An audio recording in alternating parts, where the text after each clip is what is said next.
Section 1. You are going to listen to a conversation between two people, a customer and a representative of a company which rents cars. There are three alternative answers, A, B and C, for each question. Decide which alternative is the most suitable answer and circle the appropriate letter. First, you have some time to look at questions 1 to 6.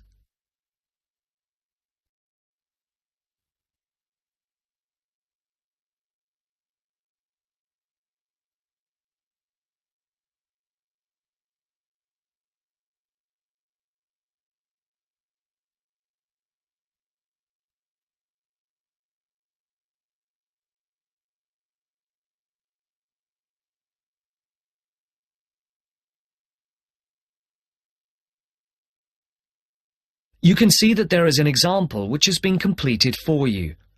On this occasion only, the conversation relating to this will be played first. Thank you for calling Carline. So that we can best help you, can you please press the star button on your phone now? Thank you. Now choose one of the following 4 options by pressing the buttons on your telephone. Press 1 if you would like to make a car reservation. Press 2 if you would like to talk to someone about a car reservation. Press 3 if you would... Please hold while we put you through to one of our assistants. The caller can book a car by pressing button number 1. So A is the correct answer. Now the test will begin. Remember, you will hear the recording only once, so answer the questions as you listen. Now listen to the first part of the conversation and answer questions 1 to 6. Thank you for calling Carline. So that we can best help you, can you please press the star button on your phone now? Thank you. Now choose one of the following 4 options by pressing the buttons on your telephone. Press 1 if you would like to make a car reservation. Press 2 if you would like to talk to someone about a car reservation. Press 3 if you would... Please hold while we put you through to one of our assistants.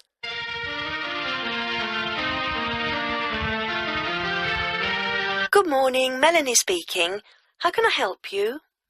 My name is Mr. Maxine, and I booked a car several days ago to be picked up from Heathrow Airport in London, and I'd like to change the booking. I see. Have you got a reference? Yes, I have it here somewhere on a piece of paper. Here it is. It's A for Alpha, C for Charlie, F for Foxtrot, Y for... Yeah. Yes. The number 15, 15, A for Alpha, and G for Go. Let's see. Can I just check that? ACFY15AG. Yes. Mr. John Maxine. Yes, that's it. Okay, so how can I help you? I booked a car for 3 days from this Friday at 6 p.m. to Monday at 6 p.m. Yes, a manual. I'd like to change it for a larger car and an automatic rather than a manual. And I'd also like to book it for 5 rather than 3 days. Okay, let's have a look. We have an estate which is automatic. Yes, that would be perfect. There is a difference in price, though. For the extra 2 days? Yes, but also for the size of the car. The estate is £15 more expensive per day than the saloon car you have already booked. Okay, and how much extra is it altogether then? That makes it an extra £165. It seems rather expensive. The last time I hired one, it wasn't so much. When was that? Several weeks ago. I see. Before the speakers continue their conversation, look at questions 7 to 10.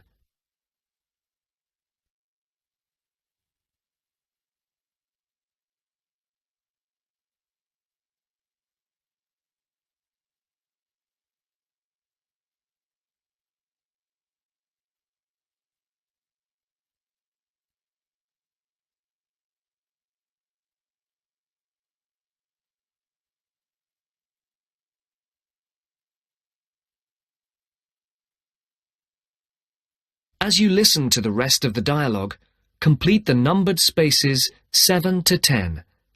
Write no more than 2 words or a number for each space.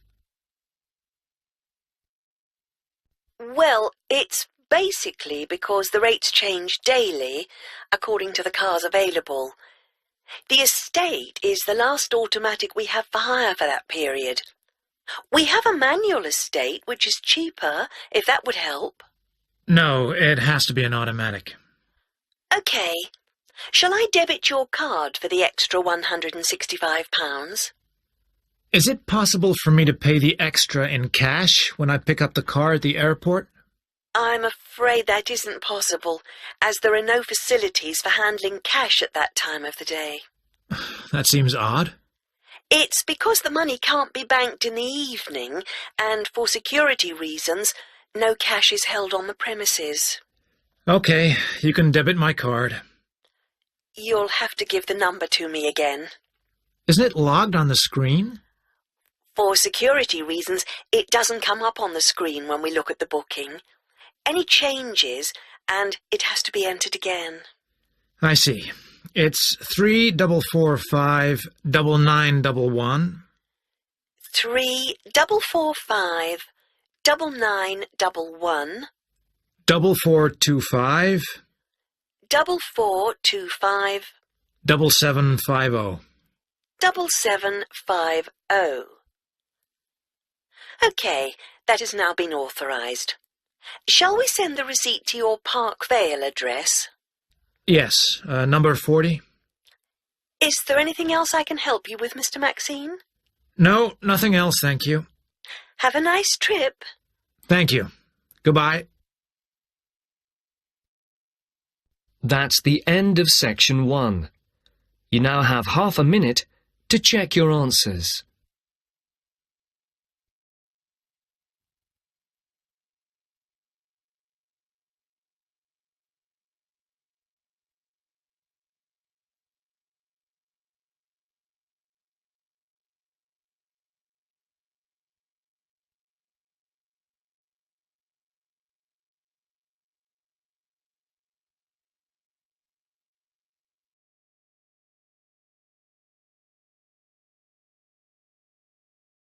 Now turn to Section 2. Section 2. You will hear part of a radio programme about online exchange business. First, you have some time to look at questions 11 to 14.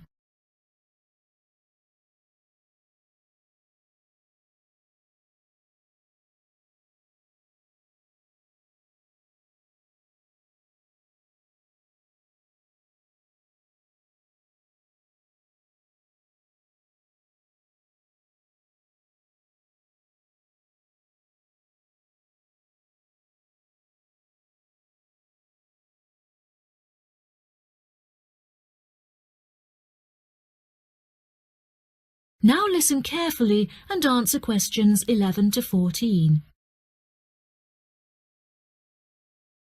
Barter Online UK is a young, up-and-coming website in the United Kingdom where users can buy new and used goods. However, instead of paying with money, registered users instead exchange their purchase for an item of similar value. This part is perhaps the most complicated, as the registered users themselves must mutually decide on an appropriate value, with value either being the recommended retail price, RRP, or simply how much they believe the item to be worth. The website has been founded by a group of 4 friends in the north of England. Originally, they exchanged their belongings among family members. they frequently found themselves swapping their belongings when they no longer had any use for them.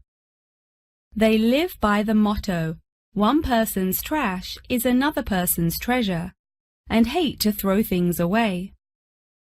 As more and more people caught wind of the idea and wanted to participate in the exchanges, the group decided that the idea had the potential to become a successful business venture, and so it did.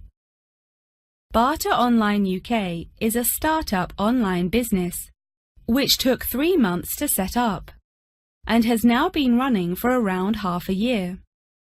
Despite only being founded a short time ago, the website has already garnered about 1,500 registered users, with 500 more than expected, a huge achievement for the founders. Some of the users are registered in the United Kingdom and Canada, with the majority from the Republic of Ireland. In order to become a registered member, users must first fill in their personal details, followed by their credit or debit card details, which will be used to take payment of a monthly fee of £5. As long as this fee is paid, users will be able to perform an unlimited number of online exchanges.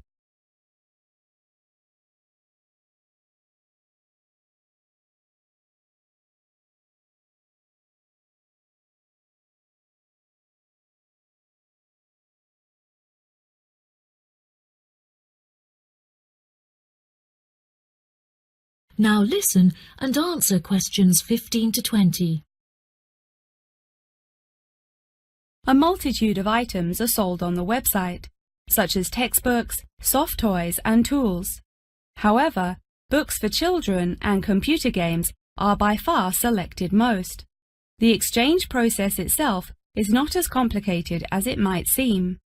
Users can enter their preferences for what they would like to receive, and also explicitly state what they would like to give away, and the website will automatically pair up suitable users. If, however, a user doesn't want to give anything away, but would simply like to buy something, Barter Online UK does support a secure online payment system, where users can perform a normal monetary transaction. Despite this, the founding group strongly discourages the use of the online payment system, clearly stating that this goes against the intended ethos of the company. Although bartering is an age-old process, many of the website's users are unsure how to decide which of their own items to exchange. It often helps to order items by popularity, using the filter button provided. This will tell the website to find out popular items for users' convenience. To this, the founding members say, just put everything you don't want on there. Different people have different tastes, and you never know what they might be looking for. In order to aid registered users in their exchanges and to provide them with assurance, the founders recently added a new feature whereby on completion of an exchange, users will be encouraged to provide each other with feedback. This feedback will include criteria such as the quality of the item as compared with how it was advertised, the ease of communication with the seller, the speed at which the item was delivered, and so on. The friends believe that using this method, users will have a more transparent and trustworthy bartering experience. That is the end of section 2. You now have half a minute to check your answers.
As you listen, answer the questions.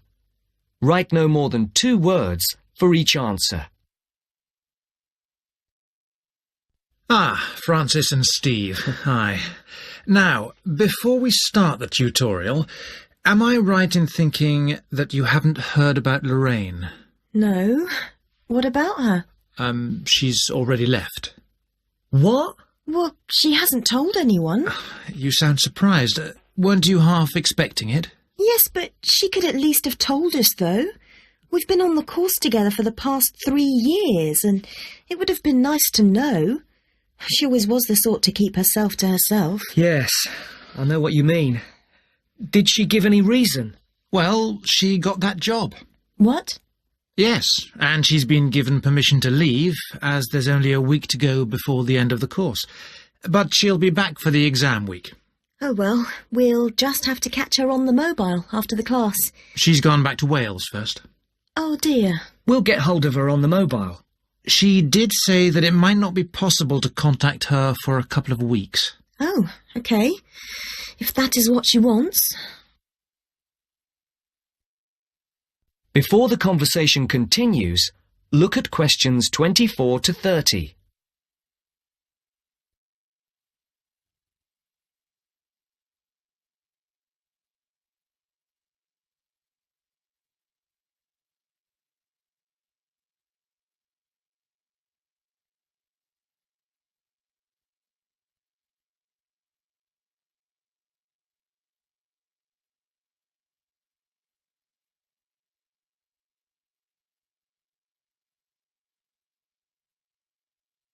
Now listen to the second part of the discussion. The tutor and the 2 students are talking about assessment marks. For questions 24 to 30, there are 4 alternatives: A, B, C, and D. Decide which alternative is the most suitable answer and circle the correct letter. Right, to work. We're here to look at your assessment marks for your coursework. I take it you haven't seen them yet? No. Not yet. Well, you'll both be pleased. In fact, very pleased. Yes? Francis, you have come out with the top mark in the year. Oh. You have, in fact, got a starred first. Wow! Aren't you pleased, Francis? Yes, I'm just speechless. And, what about me? Well, Steve, you got a first as well. I don't believe it. You might have done even better, but there were a few faults with the 5,000-word project you did on traffic management. And what about the book review we had to do? Yours was, I can safely say, the best we have ever had. You're kidding. I'm not. In fact, you've won the departmental prize for the piece. It's a pity, really, that your project wasn't of the same calibre. It's still not bad at all, though, is it? It certainly isn't. What do you think were the faults with your project? I just wasn't very happy with the conclusion, and I got myself in a bit of a twist with the argument about road pricing. By and large, your overall conclusions were okay, and I would say that your thoughts on road pricing were quite original. The problem was more with the actual end. It was a bit disappointing. You started off well, but then it ended rather suddenly, as if you got fed up with it.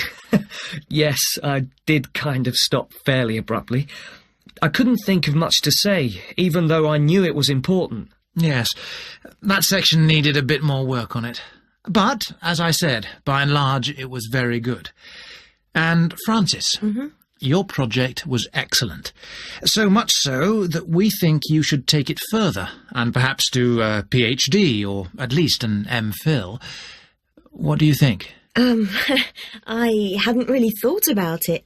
I've just been concerned with getting through this final year and getting all the coursework and exams out of the way. I can understand that. But I do think that you ought to consider it seriously. If you perform as well in your exams as in your project work, you're on course for a first. Do you think that I'd get funding for it?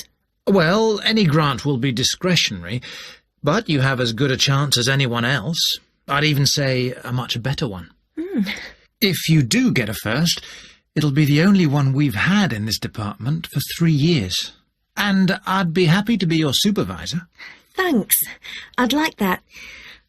Do you think I should start applying for it now or wait until after the exams? I think you must really start thinking about it as soon as you can. And Steve, what about you? Have you thought about going on to do research? I have thought about it, but I have a job lined up if I get a good degree. And quite honestly, I am fed up with not having enough money to do the things I would like to do. I can understand that. Is there anything that either of you would like to talk about? Yeah, I have a couple of things I'd like to ask, if you don't mind. OK. We have roughly 20 minutes left, so, Steve, would you like to go first? Right. That's the end of section 3. You now have half a minute to check your answers.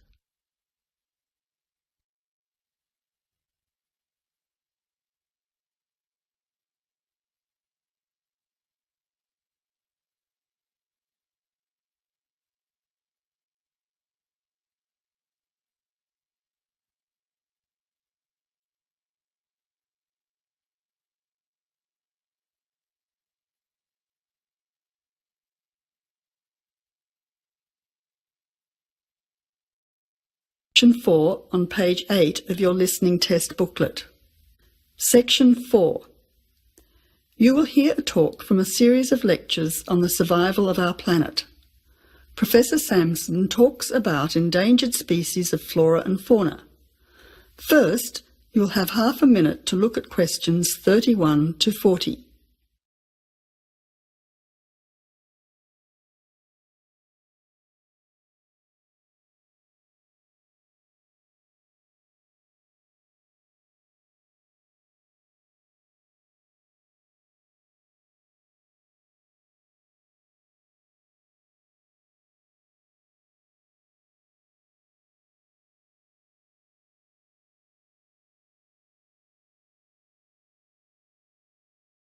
Now listen carefully to the talk and answer questions 31 to 40.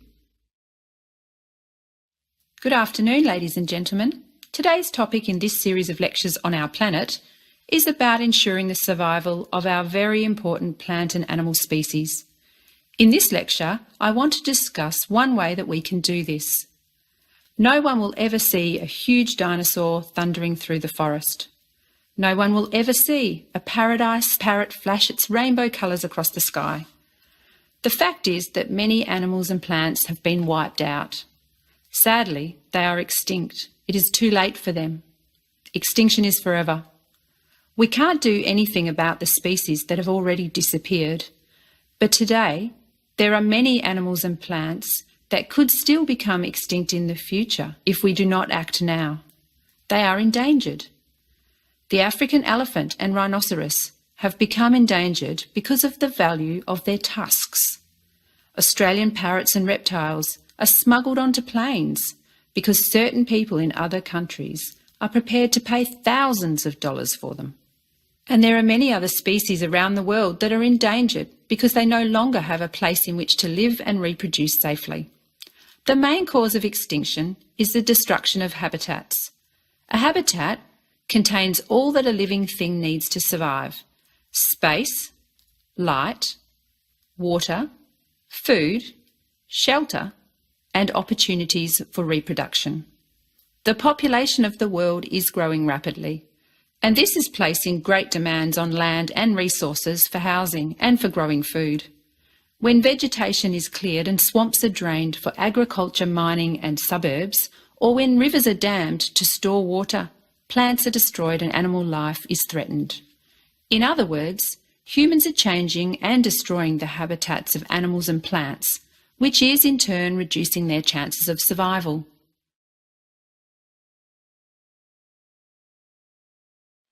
So how can we conserve habitats and help save endangered species? Well, one way is to protect their habitats permanently in national parks or nature reserves.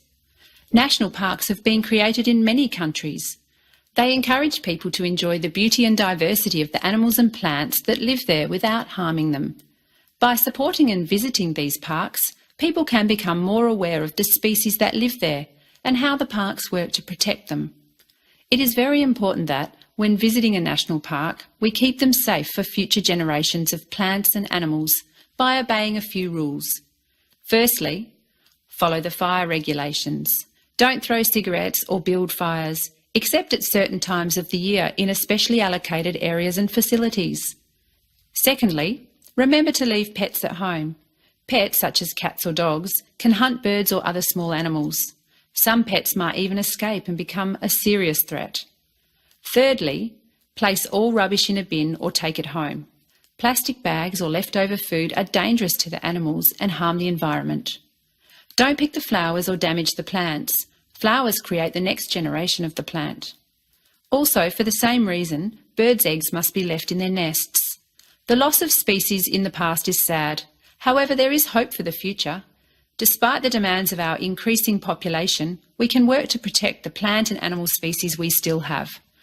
So I would like to conclude by saying that I believe that, with strong public awareness and support of these national parks and reserves, the future of endangered species can be ensured.